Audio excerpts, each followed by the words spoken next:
in terms of talking about the what to do, how do you essentially, make conservation, how do you make stewardship practices that are climate informed? Okay, so the idea here is not that we necessarily come up with something new or different to do, but how do we essentially put what we would call a climate change filter, climate change lens on them, so that way we know that these activities are robust under that, that uncertainty that Chris described. We don't know exactly which direction things are going to hold. They could, we have this range of uncertainty, but we know the general trajectory that we're heading, and so what actions can we take that are going to be robust across that entire range of future conditions.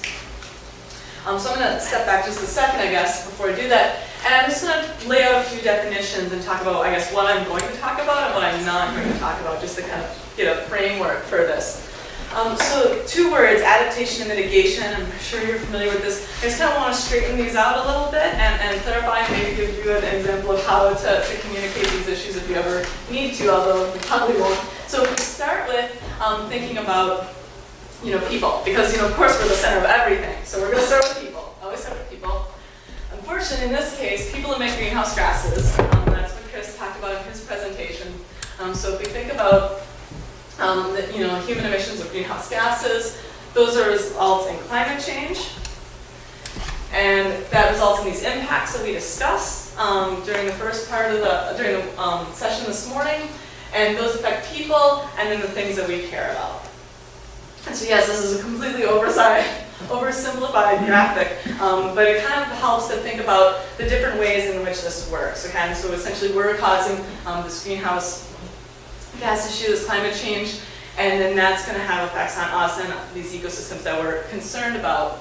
So if we want to think about mitigation is really focused on the one side. Mitigation is really dealing with the relationship between people and greenhouse gases in the atmosphere. And so it's working to reduce greenhouse gas emissions through energy conservation or green energy or sequestration, these sorts of things. And then, adaptation is, really addressing the results of the impacts on people and ecosystems. And so, I think you guys are aware of this in a lot of ways, but at the same time, sometimes people can pose these 2 things as being opposite. You hear like, I don't know, at least, in some of the groups that we've dealt with in the past, you kind of have people be confused about what to do because they think that for mitigation, they're not supposed to touch a tree at all because we need to grow them as big as humanly possible because they are essentially, carbon dioxide vacuums. And so you can't touch a tree, but then adaptation means, not only, cutting that tree, but planting something from, hundreds of miles to the south. And if, and it's not uncommon that we kind of get this perception that these 2 things are opposite, but they're not. They're just different sides of the same coin. So they're dealing on different actions, different ends of the issue, and so we really need to be working on both of them. I'm going to be focusing today on adaptation. Not that mitigation isn't a huge issue in itself, but just that after my next slide, which is on mitigation, it's just not the focus of today, but it's certainly something that, I'm sure there's interest in, and we can talk about that or resources to support that as well. But in our mind, we're really going to be focusing on adaptation. So just one more slide on this before I move on. So mitigation are human actions that reduce the effects of climate change by reducing, emissions or reducing sources and enhancing sinks of greenhouse gas emissions. And so really, again, it's really focusing on that interaction between humans and the atmosphere. So there's 3 different ways that we can think broadly about what mitigation is. And so just, to kind of explain this real quickly before we move on to the other pieces. One is we can store or sequester carbon in trees and in ecosystems, recognizing that they can hold a lot of carbon. Another is we can avoid emissions of greenhouse gases to the atmosphere. This can be both through things like vehicles, but also through loss of forests, which is kind of where we specialize in terms of thinking about ecosystems. And then lastly is you can substitute products that essentially have a lower greenhouse gas footprint for products that have more greenhouse gases associated with them. And so an example might be, using wood instead of concrete or steel because there's less energy that goes into creating a product made of wood than an equivalent product made of concrete or steel, just because of the industrial kind of emissions associated with that. So I wanted to touch on this, even though it's not the focus, because I didn't want to not address it and have you kind of feel like, where was this piece? But essentially what we're going to do is shift over in terms of talking to adaptation, because in our mind, adaptation, if we can reduce the stress on ecosystems and if we can have healthy ecosystems that can respond to change, that's going to be an important part of mitigation as well, because we're essentially maintaining these ecosystems in a state where they're going to be able to not only absorb carbon dioxide, but also provide all those benefits and services and functions that we expect out of it. And so adaptation is the adjustment of human or natural systems in response to climate change. And like I said, it complements mitigation because we're sustaining healthy functioning ecosystems. I can make my slides available too. Well, this is so much fun though. Okay. I'm fine with that. So what the topic of this talk is, and the activity is really kind of like, we're looking at getting a 2-for-1. It's actually funny. Getting a 2-for-1, okay? What actions can be taken to enhance the ability of a system to cope with change, with changing conditions from climate change, and also meet our conservation goals and objectives. And so we're really looking for this, win-win of where do these two come together.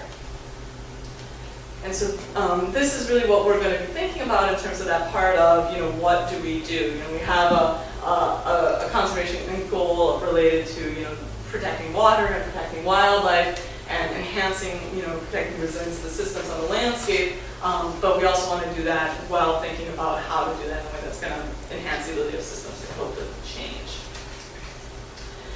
And so essentially you have a climate change, like I said, climate change filter is how we kind of talk about it. And really what this comes down to is intentionality. In developing actions that specifically address climate change impacts and vulnerabilities in order to meet those climate-informed goals and objectives. And so the thing here, like I said, it's intentionality. It's not necessarily that you're doing something that's completely different. Now, we didn't come here to tell you that we have to plant trees from 500 miles south, or that we have to, do some other wild and crazy action. These actions might be the same or very similar to what you would typically do, but at the same time, you've taken the time to explore them, to think about how climate change interacts with them, to make sure they're robust in terms of this changing environment, so that way they're going to help you meet your goals in the long term. So one of the ways we do this with our managers is we go through a 5-step process that we call an adaptation workbook to do this. And this is the technical version, but I'm going to show you the deciphered version of what it really means. And just to kind of show you how we think about this, and we actually are stepping you through this today. So we start with, where are you and what do you care about? What are those conservation goals and objectives, which we articulated at the beginning of the day today. And so, this is the exact same process we'll go through with the landowners on our demonstration projects or other things where we're working with people. This is always where we start, is where are you and what are you trying to achieve? Next, we think about how is that particular place vulnerable to climate change. So that was this morning when we talked about impacts. Okay, what does it matter here? Here it's really the water and infrastructure, and here it's the invasives. What are those things that matter in this particular place? Next, we went on to what challenges or opportunities does climate change present. So we all did that right before lunch. And so now we kind of walked up to this part of what actions can help systems adapt to change. And then from there, there's also pieces, what data will show whether these actions were effective. And this becomes also really important because with climate change, we don't have an answer. This is uncharted territory. There be monsters here, like in the old maps. Like, we have no idea what's out there. And so it really comes down to kind of explaining what you think is going to happen, what you want to do and why, that idea of kind of showing your work. So that way somebody can look back on it in the future and say, oh, they made a mistake. They had it almost right, but they messed up here because they didn't, carry the 0, or they, didn't quite get it right at this step. But the next time we can go back and do it better. And so it's really about, that piece of showing your work and being able to see what articulate what changes you would expect to see, and then go back and see if they're actually happening. So that way, not only do you or potentially your successor in this conservation effort have that information, but you can also be talking to each other about what is working, what isn't across the landscape, and that's really the power of having a network. So in terms of this step 4, though, what actions can help systems adapt to change? That becomes the decision point of what do we do? How much the same is it, or how different is it? And so, we really have to think about this. And it's, I'm going to present this as very much, one or the other, but we recognize that it is a continuum. There's no kind of black or white answers, and these things do go in a gray space. But, really, we can think about adapting in kind of 2 different ways, roughly. The first is that you manage for change. And so over time, the ecosystems fundamentally change to something different. And that's really kind of, I think, sometimes what we think about in terms of adaptation is, the idea that certain systems might not adapt or certain things might have to change over time. And so it's not about letting that happen to us and not know what that is, but really controlling that change over time, so that way we still end up in a place that we're comfortable with. We all hate change probably because we're human to a certain extent, but it feels better if you can, essentially, it's better if you can kind of control the direction of that change. And so this is really thinking about intentionality of where do you want to go.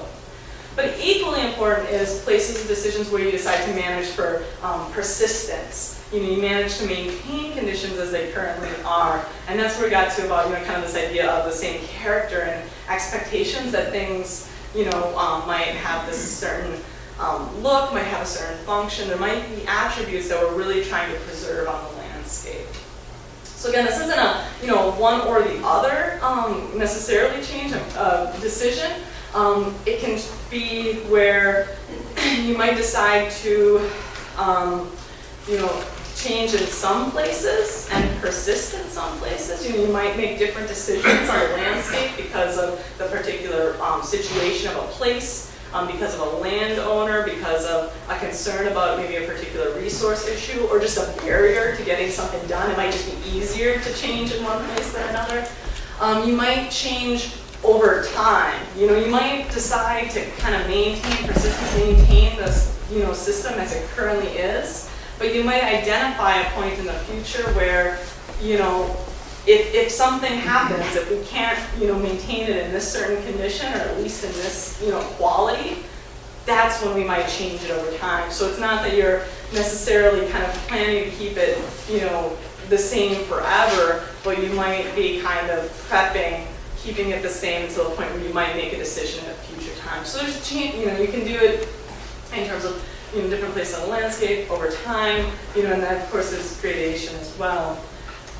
Just in terms of thinking about it a little bit, when you might emphasize persistence, having things be the same or similar in terms of the adaptation dialogue, we would call it civic resistance or actions to build resilience of an ecosystem.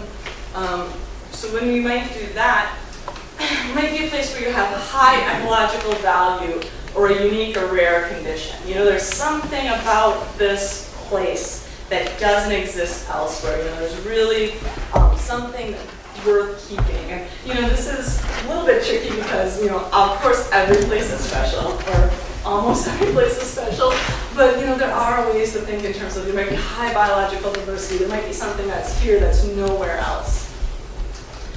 There might be areas that just have high social value associated with the current condition, because of the landscape, or because of the history, or because it's a park and the use and the communications piece that people expect it to look a certain way. One of our adaptation demonstrations is on the Marsh Billings-Rockefeller National Historical Park in Vermont. And that is a place, and that park is designed around telling the story of this estate and essentially the history of forestry in America. And so one of the things that they have there are these plantations of Norway spruce and Scots pine and different tree species that they brought from in the mid-1800s brought over to essentially start thinking about we need to reforest the landscape. And so now when you go there, there are these beautiful, huge trees, and and then they're so unique too in terms of the structure of those particular species. I mean, they're just very different, and they create these view sheds that are very unique because you get the very large trees and the open understory, and I mean, they're just really picturesque. But those are also northern species. Those are also very old trees, and so we had to talk about, what do we do given climate change to keep at least a certain element of that piece of the landscape, because that's the story that they tell their visitors. Another one is, and a system might have an inherent ability to buffer changes. And this is, I think, where a lot of the resilience mapping that has been done in terms of the Mark Anderson work is looking at. That's where we talked about, where are those areas that have high maybe landscape diversity, or have maybe something else that's helping them to kind of buffer changes, where we think that they're maybe less vulnerable to some of these impacts, or that they can do that rubber band. We know that they're going to be able to bounce back. And then another one is you might have areas that are highly vulnerable, but it represents the best chance of success. And so I know that there's not spruce fir here, but when Chris and I put the presentation, we left those slides in. The Seminole red spruce, it wasn't because we didn't know where we were. But really what I want to talk about is, prior to this, we were at a meeting in Maine, and we were talking a lot about spruce fir. And if you're in, western Massachusetts, you might be really worried about your spruce fir, much more than you are if you're in northern Maine. And so these things are going to, play out. If you're at the very top of the mountain, it might be different than if you're further down mid-slope. Just some examples. And so, you might recognize that there's a place where a certain ecosystem or a certain species is highly vulnerable across wherever it is, and you have maybe low success of being able to keep it, but it's the best chance. And so investing that extra effort into keeping it the same makes sense. Then in terms of managing for change, one is that you might have an area where there's a high likelihood that conditions are going to change something that's not going to work in the future. Either the ecosystem or the infrastructure or whatever it is might fail, and so change is necessary. You're essentially pushed to it. Or you can see that it's coming, like the 97 bridge structural engineers, it's coming, and so you're going to have to rip that Band-Aid off at some point. Another one is that changes are already occurring and can be enhanced. And so sometimes, nature kind of is doing its own thing in the background, and there might be places where you have a species that might be a little bit further south that's doing well, and you take that as a signal of okay, this place is changing. Or you might have a stream that keeps curving, even though you don't want it to curve. And then at some point, it might just be the time to just let it go and let it have some of that different flow that it has had in the past. Sometimes there's just a good opportunity to try something new. It could be that it's just a good landowner or a good landscape. A lot of times, if you're working with private landowners, there's going to be the early adopters, or there's going to be the people who, are a little more willing to try something new. They might have a cool situation that you can take advantage of. There are a lot of places where, people who especially are engaged more in the landscape, are tinkers and are comfortable with that. And so you might have situations where, because of the people of the place, it makes sense to do that. Okay, so actually I'll just over there. Okay, so then just the last piece is the idea is that there's not a single answer to that. And so I kind of laid out some broad guidelines of when one might make sense over the other, but there isn't a single answer. And that's the thing with climate change. When Chris and I started working on climate change 6 or 7 years ago, we thought we would make a guidebook where we'd get a bunch of experts together in a room, they'd tell us what to do, we'd write it up, and we'd have this whole thing solved. At least it was. And then it's been 7 years of figuring out why we were wrong and how to make kind of work into how we can do it better. And so what we learned here is that piece of there's not a single answer. And so it's always going to be unique. It's going to, again, vary on the place. What's the location? What's the ecology? What are the purpose? What's that goals and objectives? And then value, people. What are their values? What do they care about? What's their culture? I actually added that because it was a really good point this morning about different places have a different culture, different groups of people have different cultures. And then the resources, that's time and money and effort and energy and everything, because that takes a lot of work too, and we know that, that's essentially a lot of times, that's necessary for the work to get done. So, you can have the place and the people, or, the other things, but you're also going to need the resources as well. And so, again, so it's just each decision is going to vary upon those, and you're going to make decisions, and each one's going to carry a little bit different level of risk associated with them. And that comes back to the idea that intentionality is just, is just really taking that step back, whatever kind of these practices are, whatever you're kind of thinking about, and just asking, how does the climate change, how does climate change fit into this?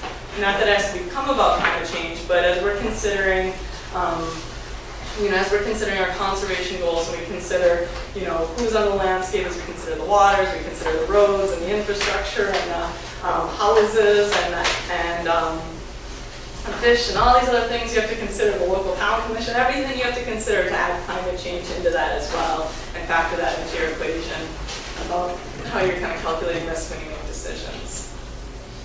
So, question? Yeah, that was the end of my talk. Perfect.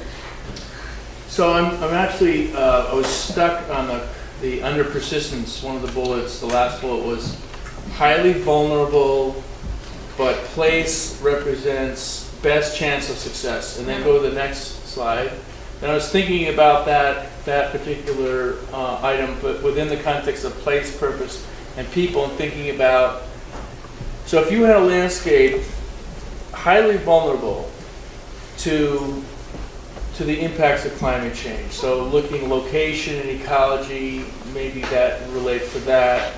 And it could be, without a lot of investment, it could be overrun easily, perhaps, change easy. As an organization or as a landowner, you might spend more time and effort because of and that's the values, culture, and resources. If you have a lot of resources, you have those objectives that really you care about this one area. It's something you're really you're willing to go the distance for. Then you might choose. And that's an example of how you might choose to encourage persistence. But if you don't have resources, a lot of resources, if it's not really your culture, if it's not your brand, doesn't everything doesn't depend on this one area. Then you might not. I'm just thinking is that you might shoot for something a little less about persistence, more about change. Because ultimately, if you don't invest in in say a ecosystem and maintain it, and change is happening around it, change is just going to happen, right? Isn't that kind of inevitable? Well, I think, I don't know if I can answer that really well, but I guess what I was thinking about is more, organizations and people all have different resources and different levels of different resources, and so I think it's when I was thinking about this, and I don't know, it's a new slide, so maybe it's not quite right, but I was just thinking about highly vulnerable place represents the best chance of success. I think that's going to scale to how much resources you have, and so if it's something that's that you're going to make that decision when you think about persistence is this resource or this thing might be really vulnerable. It's going to take this much work. Do we have those resources? And it's going to be kind of an iterative piece. I think what you were saying is maybe if you didn't, I don't know if you were trying to say well, it's more of what, less resources, would you be more inclined to go? Yeah, like more of what is success if a say a little ecosystem is really vulnerable, and you do really invest in it and you somehow maintain it. How successful is it if it's part of a larger landscape that's really vulnerable? That's what I was just curious. No, that's a great point. And that gets back to the risk piece too, because it's also the more resources you invest into keeping it the same as everything changes around it, you're at greater and greater risk of it just failing. Like one day you show up and it's gone. And that's absolutely true. And so that's exactly where exactly kind of where that piece fits in. So it's and that's where it comes back to risk, and that's where it comes back to kind of personal and organizational decisions. I think, I can't speak for other people. I know that I invest ridiculous amounts amounts of resources and sometimes keeping things the same way, even though it's probably not going to work out that well in the end. And I'm probably not the only one. And so yeah, it's a choice, and so that's where those other pieces fit in. But I think that's exactly the point. Is you don't want to be thinking about keeping it the same way for 10 years because it might be really easy to keep it the same way for 10 years. Right. You want to be thinking about what's the long-term trajectory. You know, what's the investment to keep it the same way for 100 years, and do we kind of cut bait now, or do we do it at 20 years, or do we do it, in 50 years? And that's the decision you have, because you can probably justify any of those. I mean, there's not an answer. There probably is really good reasons to do all of that.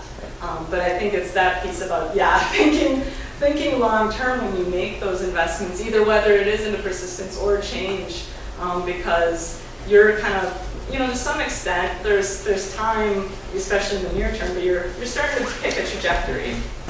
If I can just add to that too, which is a nuance on what we were just saying, is that it could be a situation where it's highly vulnerable, and this place does represent a great chance of success, but you in fact don't have resources to pour into it to enhance those chances of success, which means that in all likelihood it's gonna fail, maybe sooner than later.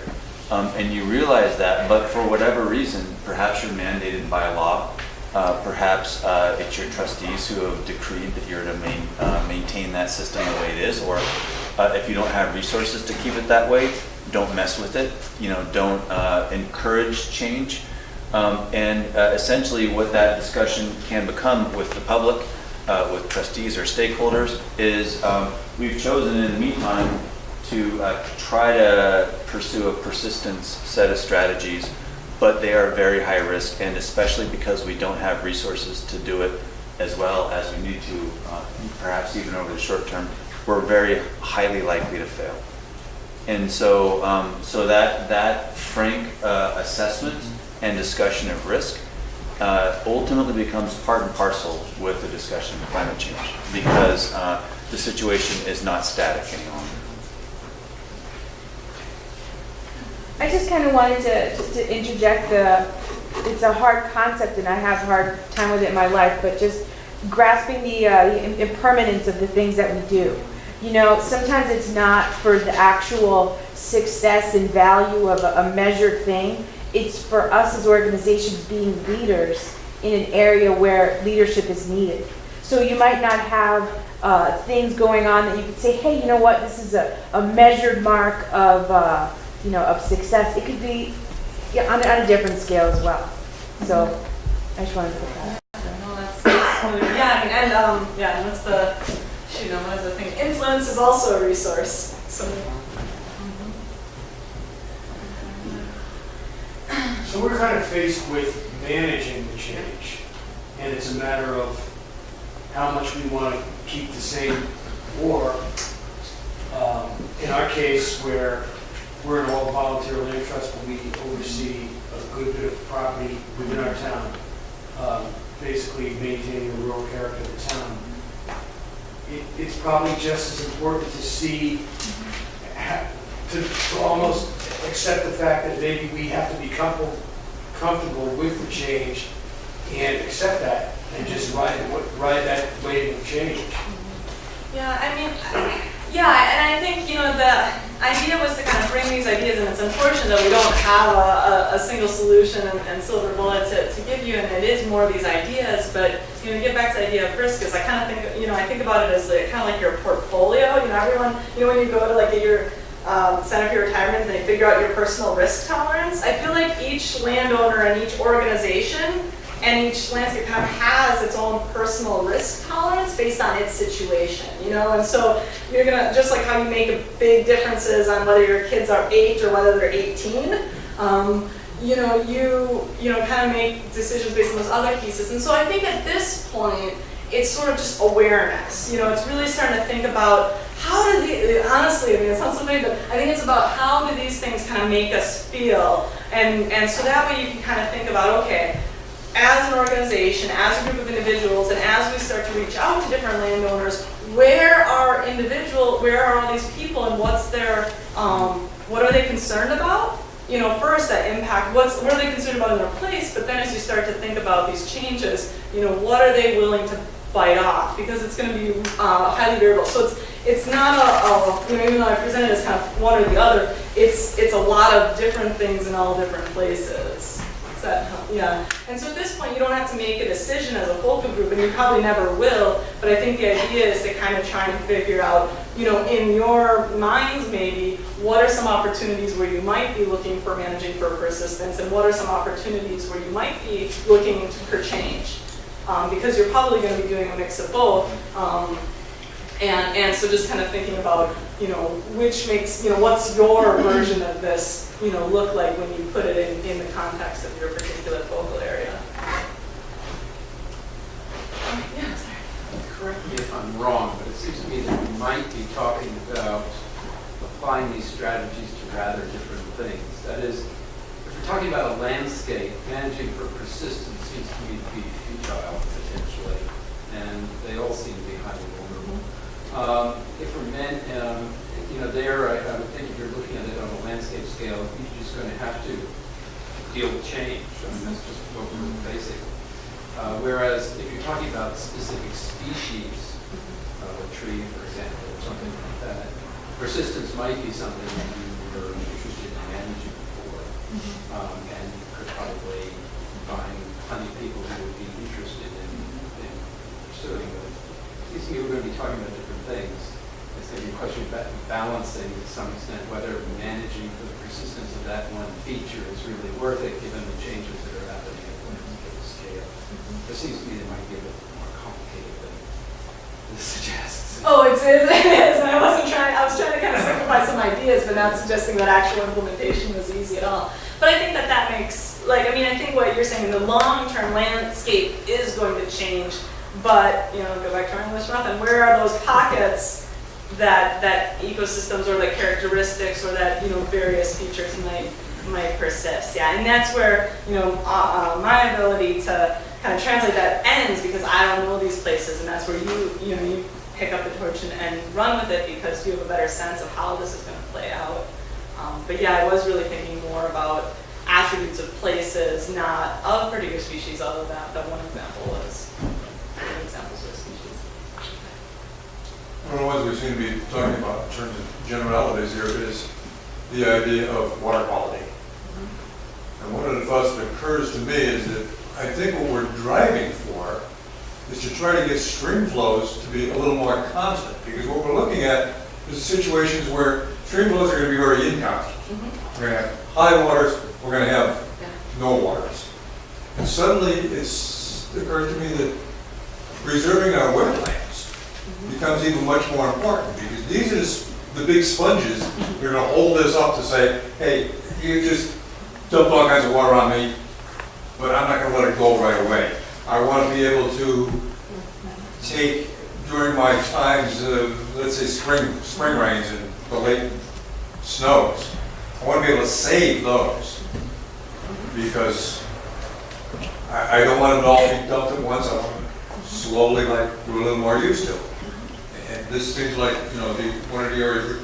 The other one that concerns me is that we talk about the forests. But one of the things that occurs to me is that most of our forests around here now are what we're going to call even aged. They're all the same age. We're having dieback. The question gets to be, well, what's going to replace it?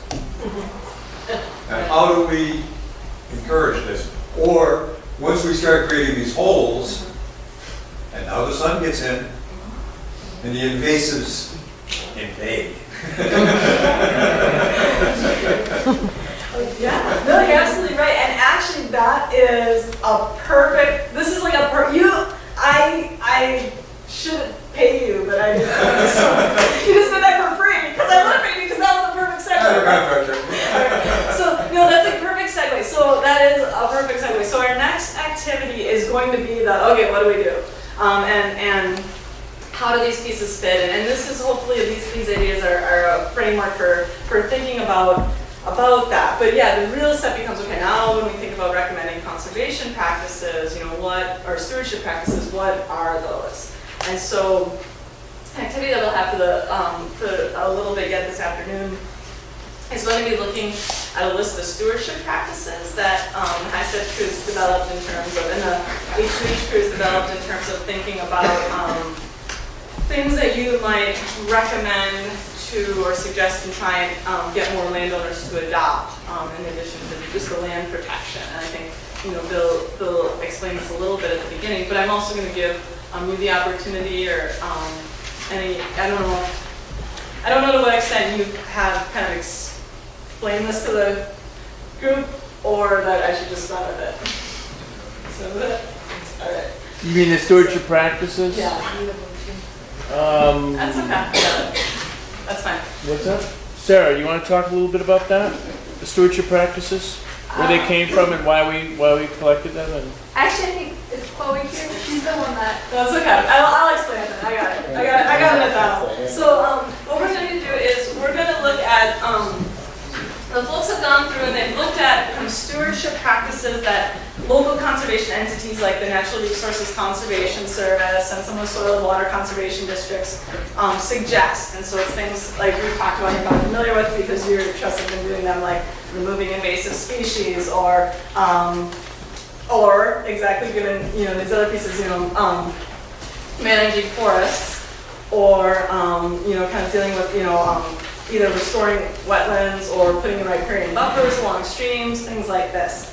And so what the next activity is for you guys as a group is to discuss which ones of these make sense in the context of your particular focal area. I would like to say a few words. Okay. So what's kind of neat about these practices is we could have just had this come and not have any practices for you to look at. But what we wanted to do is some fodder, something for you to discuss and look at. But the way we did that is Chloe and Mary looked at all the watershed action plans in Fairfield County, looked at the watershed action plans for what they were asking landowners to do to protect tributaries. That was one set of actions. Sarah had put together a set of actions for backyards, what landowners in the Minas River Gorge area would be most inclined to be, in a sense, hooked by, to want to do. And then we talked to the NRCS last week, Natural Resources Conservation Service. We put forth a bunch of practices that they funded. So these are practices that they fund to have happen on the landscape that are applicable to our goals. And that, I just want to say, that conversation was a what do you call it? What's that? It was a, when you have people in their silos, it was a silo buster. Because what happened is NRCS does not talk across state lines easily. And this was the first time New York and Connecticut were talking across the state line about a similar issue, this region. And what we were doing is saying, what are these practices? How can we help you, in a sense, serve the landowners in our region? Which is kind of really a neat idea. So in a sense, if we have practices that NRCS funds in different ways, and we reach out to landowners and they can actually get resources to help them do that practice, I think it's kind of win-win for everybody. But it's not the practices list that you have before you is only a start. There may be other things that landowners want to do that aren't part of that list, and that's fine and dandy, but this is just a list to start with. Okay?